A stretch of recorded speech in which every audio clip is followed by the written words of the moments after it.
Désormais au Burkina, si vous êtes victime ou témoin de cas de violence basés sur le genre, vous pouvez appeler au 80 00 12 87, un numéro vert mis à disposition donc par le ministère en charge de la femme. Cela a fait l'objet d'une cérémonie, les images est dans ce journal. La Chambre de commerce et d'industrie du Burkina annonce la tenue d'élections en novembre prochain, dans 9 mois donc. La sortie médiatique qui a fait l'objet de cette annonce était également le cadre pour faire le bilan des actions de la Chambre en 2020. Bonsoir à tous et bienvenue dans ce journal. Je vous le disais en titre, il vous est désormais possible de dénoncer instantanément les cas de violence basés sur le genre en appelant le 80 00 12 87, numéro vert lancé aujourd'hui par le ministère en charge de la femme à l'occasion de la célébration du 8 mars 2020, cérémonie donc placée sous le patronage du Premier ministre. Reportage avec Sanata Serré. Chaque année au Burkina Faso, des milliers de personnes sont victimes de violences basées sur le genre. Des violences qui sont notamment d'ordre physique, psychologique, sexuel et culturel. Au niveau de la Direction générale de la promotion et la protection de la femme, ce sont plus de 5300 cas de violences qui ont été enregistrés et pris en charge à la date du 31 décembre 2020. Et la plupart de ces victimes sont en grande majorité des femmes et des filles. Pour briser le silence, le ministère en charge de la femme lance le numéro vert de dénonciation des cas de violence basés sur le genre, le 80 00 12 87. Ce numéro vert facilitera la dénonciation des cas et permettra la prise en charge holistique des victimes. Les appels entrants sur le numéro vert sont anonymes et gratuits pour les 3 réseaux de téléphonie existants sur notre territoire. Il est opérationnel et basé dans un centre où travaille une équipe multidisciplinaire composée de juristes, psychologues, éléments de police judiciaire et de travailleurs sociaux. Vous pouvez appeler, c'est anonyme. Vous pouvez être témoin de ces actes barbares dénoncés.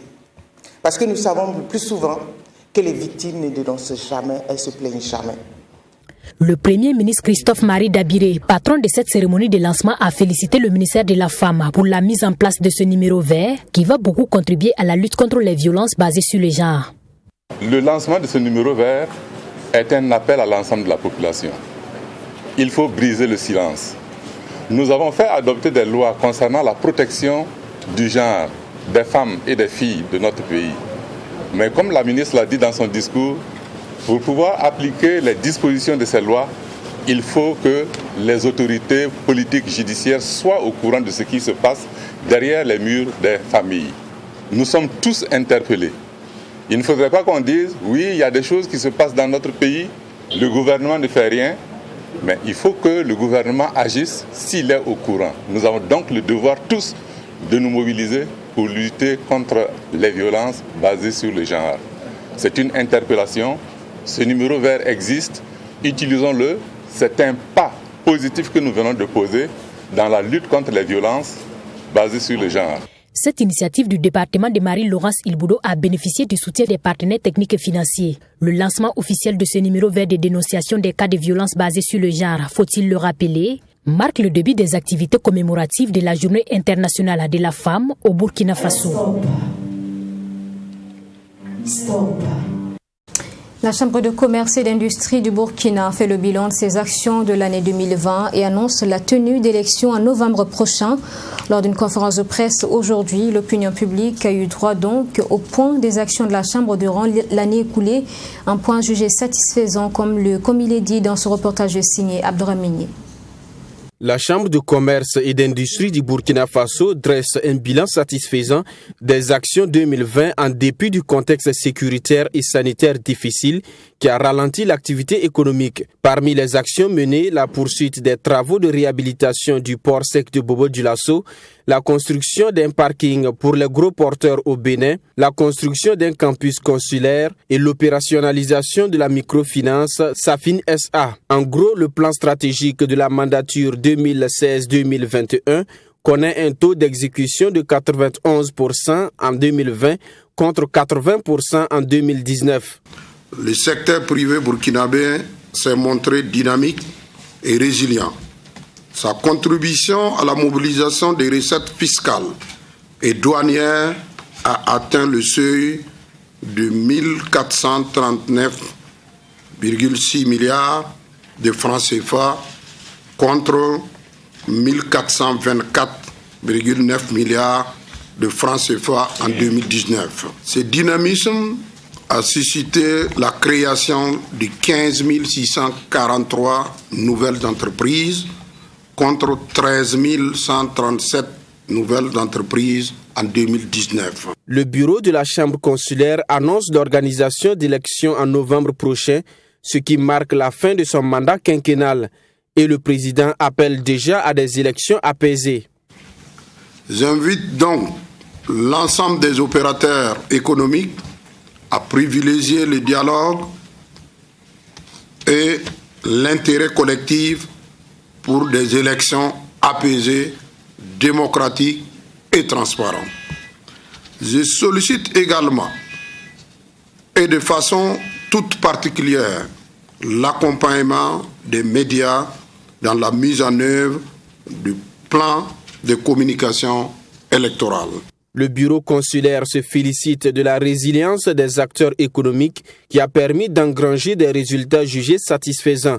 Il regrette tout de même l'annulation de la rencontre des hommes d'affaires Africalia qui était prévue pour février 2021, mais nourrit l'espoir pour 2022. Sortie de promotion des élèves de l'École nationale de l'élevage et de la santé animale vendredi dernier. Ils étaient 462 à se montrer prêts à servir le Burkina après 2 ans de formation. Un apprentissage touché par plusieurs difficultés dont la crise Covid-19. Mamit Gane Kababou. Ces nouveaux diplômés sont constitués d'agents techniques d'élevage, de techniciens supérieurs de l'élevage et de laboratoire, d'attachés de laboratoire, d'aides de laboratoire et de conseillers de l'élevage. Le ministère des Ressources animales et halieutiques peut compter sur le professionnalisme et le dévouement de ces nouvelles compétences prêtes à servir. Parmi cette promotion, vous aurez dû le constater, il y a les 2 tiers constituent des inscrits sur titre. C'est-à-dire que c'est des gens qui sont conscients de l'apport de l'élevage, de l'importance du secteur de l'élevage dans le secteur économique et qui viennent eux-mêmes se former pour pouvoir retourner au niveau du milieu rural et puis mettre en œuvre en tout cas la politique du gouvernement en matière de l'élevage. Donc ces agents, le défi c'est de travailler au sein de cette école-là à avoir des spécialisations, voilà, et pour qu'on améliore de façon en tout cas significative la productivité dans le domaine de la production animale et également la compétitivité également de ce secteur-là sur le marché international. Et tout en félicitant ce filleul, le parrain de la promotion, professeur Stanislas Ouaro, leur a prodigué des conseils. Sur l'intégrité, sur la lutte contre la corruption, la concussion, travail bien fait, l'amour de la patrie, pour que les formations qui ont été administrées à travers donc l'accompagnement de l'État de façon générale. C'est vrai que certains ont dû investir aussi eux-mêmes et cela puisse servir au développement socio-économique de notre pays. Parce que qui parle d'élevage parle déjà de sécurité, donc sur le plan alimentaire. La situation sanitaire liée à la pandémie du coronavirus a joué sur la durée de la formation de ces élèves, selon le délégué général de l'ENASA. Des difficultés qui n'ont pas entaché la qualité de la formation reçue selon la promotion. Alors, les difficultés sont surtout le manque d'enseignants permanents, parce que l'école est constituée à 80% d'enseignants vacataires, ce qui fait que souvent on ne peut pas avoir les enseignants vacataires là à temps. Et ça vraiment ça joue sur notre programme. Il y a le manque aussi de matériel didactique. Ça aussi c'est un problème sérieux. Et le manque aussi de réactifs souvent dans nos laboratoires, parce que nous formons aussi des laborantins. Après ces 18 mois de formation, Ces nouveaux agents comptent booster le développement du Burkina Faso à travers l'élevage. Place et rôle de l'agent vétérinaire dans la lutte contre le Covid-19, c'est le thème choisi par cette promotion. Et à travers ce thème, l'ENASA entend contribuer efficacement aux côtés de ses pairs à faire barrière à la propagation de la maladie à coronavirus. La mairie de Ouagadougou a procédé ce dimanche au baptême de l'avenue François Bouddha. Elle est située au secteur numéro 3 dans l'arrondissement 1 de Ouagadougou. La cérémonie a rassemblé autorités administratives, coutumières et religieuses. Image avec Yassine Sawadgo. C'est à Koulba, au secteur 3, dans l'arrondissement 1, que le maire de la commune de Ouagadougou a donné par arrêté le nom de François-Daniel Bouddha à cette rue. Cela en hommage à l'illustre disparu qui a occupé des postes administratifs importants au Burkina et hors du pays. Pour Arma Pierre Bewende, au vu de tout ce que l'homme a fait pour son pays, il est tout à fait normal de lui dédier cette rue. Il n'est nul doute que M. François Bouddha mérite le qualificatif d'illustre citadin de Ouagadougou. C'est donc en mémoire de lui et prenant en considération ses hauts faits que le conseil municipal de Ouagadougou s'est fait le devoir de l'immortaliser en attribuant son nom à l'avenue sur laquelle nous tenons la présente cérémonie. Arraché à notre affection en 1991, celui qui fut élu député du centre en 1978, à sa résidence au secteur numéro 3 de l'arrondissement numéro 1, ici à Koulba, où vit toujours notre maman, son épouse, la veuve Marie-Madeleine Bouddha. Pour ceux qui ont connu et côtoyé l'homme, cet hommage du conseil municipal de Ouagadougou est plus que mérité. En effet, François Timpiega Bouddha, issu d'une famille royale, n'a pas hésité un seul instant à faire de mon défunt oncle, issu d'une famille de Talsé, son ami intime et compagnon de vie, jusqu'à ce que la mort les sépare dans la nuit du 26 août 1991. Il a été le grand frère et protecteur de mon défunt oncle durant son enfance à Ouagadougou. Je me rappelle comme si c'était hier, j'ai eu l'honneur et le plaisir, sur instruction de mon oncle, d'accompagner et d'assister Papa Bouddha en France en 1991 pour une hospitalisation et des soins en milieu hospitalier hautement équipés. Au-delà de François-Daniel Bouddha, c'est toute sa famille biologique qui se sent honorée. Et elle a par ailleurs exprimé toute sa reconnaissance à la commune de Ouagadougou pour ce geste. Cette rue, ça représente vraiment beaucoup pour la famille. Comme tout à l'heure, vous avez entendu l'illustre personnage qu'il a été. Donc ça nous va vraiment droit au cœur que la commune ait voulu se souvenir de lui et surtout immortaliser sa présence en fait, au sein du quartier où il a été vraiment connu. Au-delà même du pays, il a été aussi un père pour tout le quartier. Et nous sommes vraiment très contents de cette inauguration. Né en 1916, François Bouddha a servi son pays à de nombreux postes entre 1946 et 1980. Il a été entre autres commandant de cercle, député, conseiller territorial, ministre de la fonction publique, ministre du plan et des affaires économiques. Et nous restons avec notre reporter Hyacinthe Sawadgo pour parler de l'association Vaincre par l'Union qui organisait une cérémonie de fin de cycle le 27 février dernier. C'était à son siège dans l'arrondissement 4 de Ouagadougou. Cérémonie qui a permis également de faire le bilan des activités déjà menées et engagées et dégager les perspectives. Hyacinthe Sawadgo donc. Créer des groupes d'épargne et de crédit pour renforcer la résilience des ménages, tels sont les combats de l'association Vaincre par l'Union à vue. Et cette cérémonie a été organisée dans le but de féliciter l'autre moitié du ciel pour son don de soi qui a permis à l'association de grandir en seulement 3 ans d'existence. L'association a comme activité principale la mise en place de groupes d'épargne et de crédit. Donc c'est une activité qui vise à mobiliser les femmes et à les mettre en groupe et elles épargnent et elles se font des crédits pour mener les petites activités rémunératrices de revenus. Et l'organisation de cette cérémonie, c'est pour témoigner d'abord de ce que l'activité fait, de quel est l'impact de l'activité sur ses membres et inciter toutes les femmes de notre arrondissement à adhérer à l'approche. Et le parrain qui, depuis l'année dernière, accompagne cette association, dit continuer sur cette lancée, d'autant plus que les femmes sont des actrices majeures de développement. Des projets sont déjà en cours.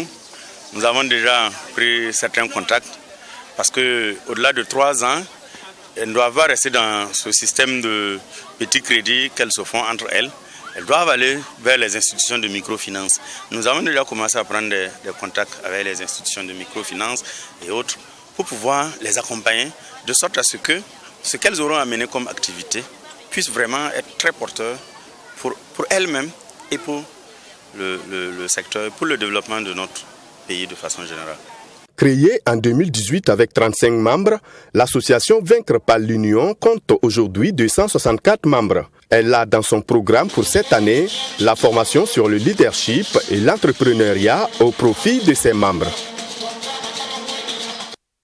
S'investir à travailler et révolutionner la mentalité africaine, c'est l'idéologie qui a soutenu la tenue effective de la grande conférence de la renaissance de l'intelligence africaine.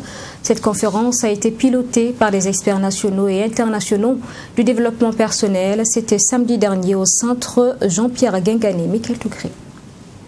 Le changement mental commence à partir du jour où vous saurez pourquoi vous êtes né. C'est la première insertion partagée aux participants de la grande conférence sur la renaissance de l'intelligence africaine, GCREA.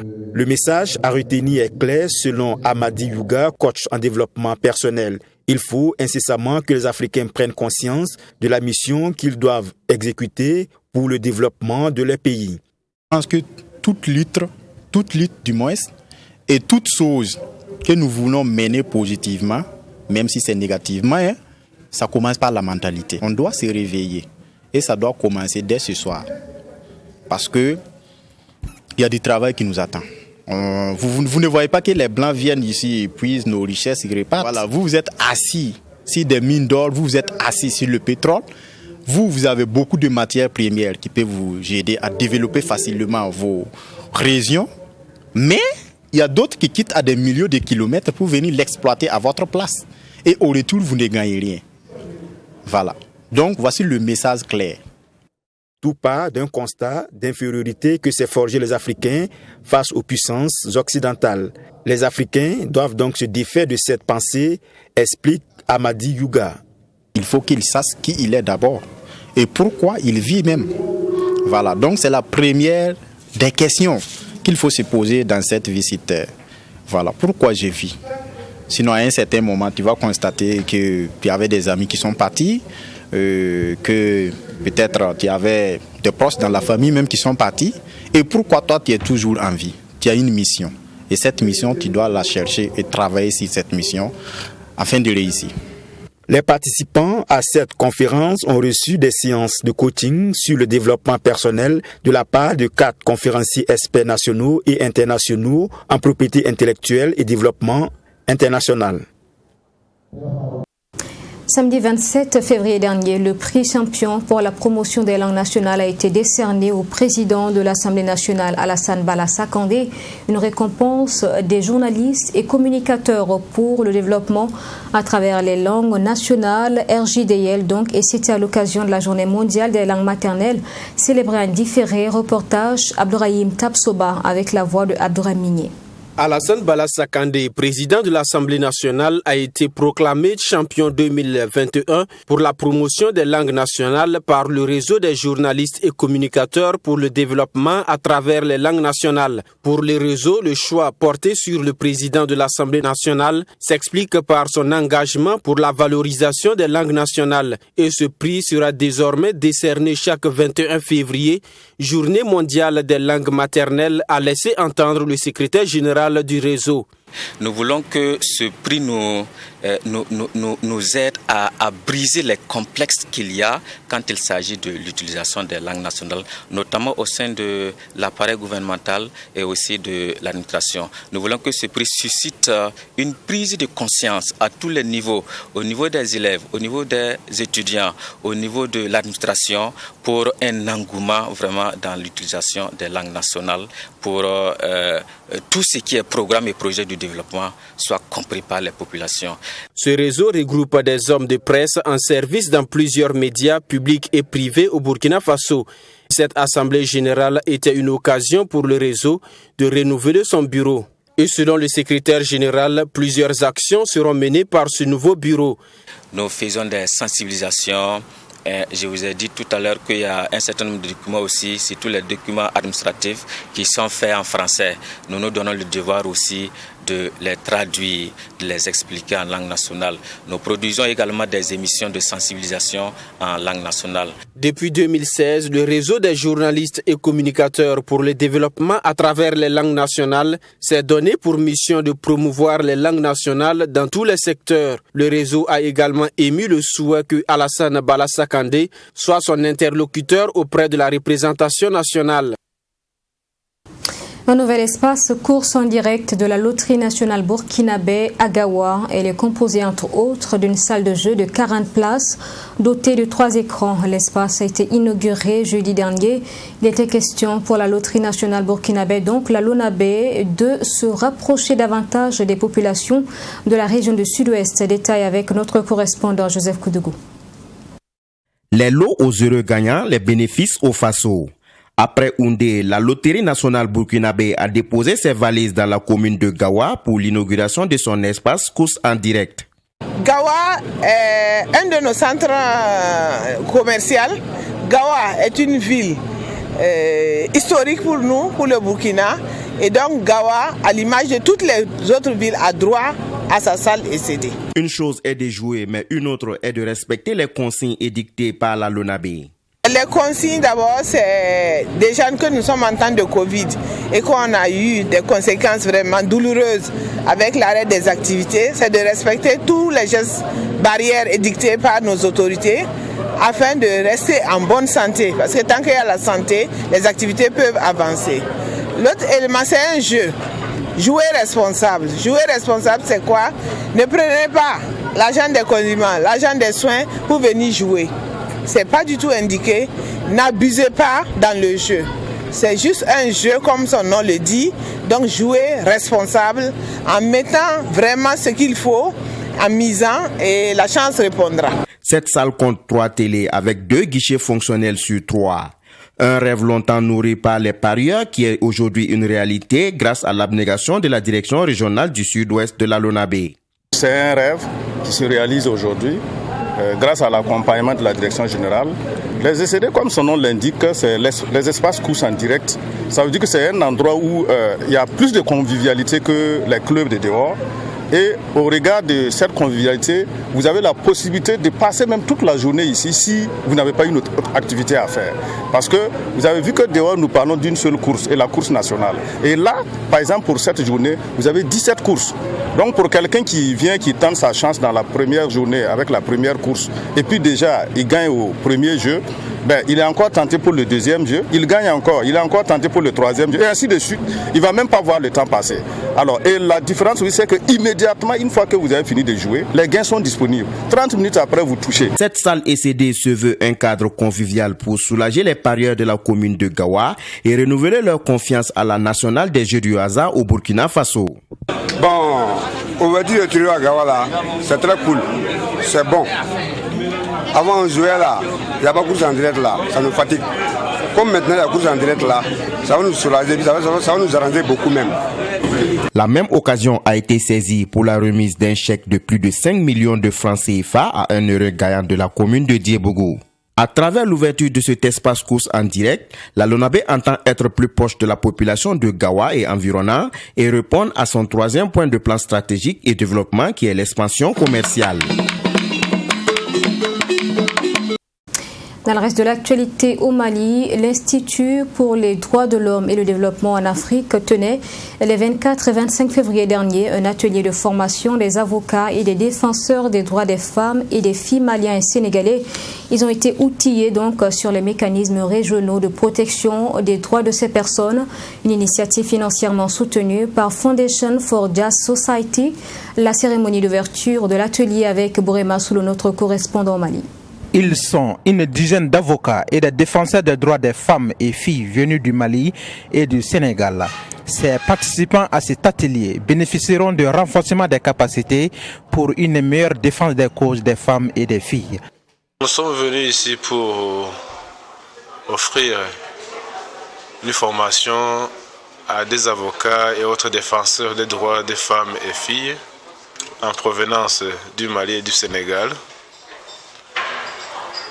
Nous espérons échanger avec les participants pour comprendre davantage les problèmes clés qui handicapent la jouissance des droits des femmes et filles dans ces deux pays. Et nous comptons aussi explorer ensemble qu'est-ce qu'on peut faire pour faire avancer ces droits. Donc nous sommes ici à la fois pour partager nos connaissances, mais aussi pour apprendre et réfléchir ensemble sur la manière ou les voies et moyens que l'on peut utiliser pour faire progresser la jouissance des droits des femmes et filles dans nos deux pays et au-delà de ces deux pays, en Afrique francophone et même peut-être sur tout le continent. Maître Kagetou Sangaré salue la tenue d'un tel atelier au Mali. Elle est la présidente de la commission promotion de la femme du Conseil national de la transition. Former les avocats et former les défenseurs des droits de l'homme, à mon avis, ça fait partie de la solution. Parce que si tu veux aider quelqu'un, il faut que tu comprennes, il faut que tu connaisses les lois. Quelles sont les lois applicables? Quels sont les mécanismes non juridictionnels qui sont là? Il faut que toi-même tu apprennes à faire ton travail. Donc cette formation-là est très très importante pour aider les victimes des violences faites aux femmes à accéder à la justice et à accéder aux mécanismes de protection et de promotion des droits des personnes victimes des violences. Le choix du Mali et du Sénégal pour cet atelier de formation est justifié par l'arsenal juridique similaire entre les deux pays. À l'arrivée, les organisateurs espèrent renforcer la capacité de tous les participants et mieux les outiller aux questions de défense des droits des femmes et filles dans leurs pays respectifs. Et voilà, fin de ce journal. Merci de l'avoir suivi. Merci à vous pour votre fidélité. Je vous donne rendez-vous demain 20h. Bonsoir.